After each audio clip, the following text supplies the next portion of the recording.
এই ছবিটা দেখেন তো লাউতারো মার্টিনেজ কাকে ধাক্কা দিচ্ছে। লুকা মদ্রিচের মতো তারকা ফুটবলারকে মার্টিনেজের মতো ফুটবলার যখন এভাবে একের পর এক ধাক্কা দিতে থাকে, সেটাকে আসলে কি বলে? বেয়াদবি নাকি সীমা লঙ্ঘন? সেদিন মিলান ডার্বিতে বাস্তনিকে শুয়ে থাকতে দেখে তাকে তুলতে যাওয়ার সময় এভাবেই রিয়াক্ট করে মার্টিনেজ। যেখানে সিরিয়ার সমস্ত খেলোয়াড়রা মদ্রিচকে সম্মান করে, সেখানে লাউতারোর এই ব্যবহারটা কতটা গ্রহণযোগ্য? তার লেগেসির সমান শুধু ইন্টার মিলান না, পুরো সিরিয়ায় নেই। আর এই দৃশ্যটা যখন রিয়াল মাদ্রিদ ফ্যানদের চোখে পড়েছে, তখন আসলে তাদের অবস্থাটা কেমন হয়েছে? একজন মাদ্রিদ ফ্যান হিসেবে এই ধরনের ছবি যখন সামনে আসে, তখন নিজেকে সামলে রাখা কঠিন।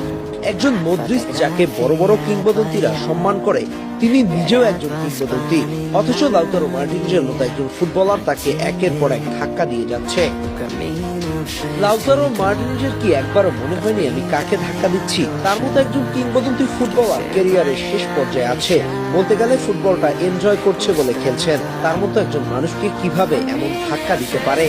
রিয়াল মাদ্রিদে একটা পুরো অধ্যায় কাটিয়েছে লুকা মদ্রিচ, যাকে মাদ্রিদিস্তারা সম্মান করে, ভালোবাসে, নিজেদের ক্লাবের একজন কিংবদন্তি হিসেবে পরিচয় করিয়ে দেয়। হয়তো এখন তিনি রিয়াল মাদ্রিদের অতীত, তবে মাদ্রিদ সবসময় তাদের কিংবদন্তিকে যথাযথ সম্মান দেখিয়েছে।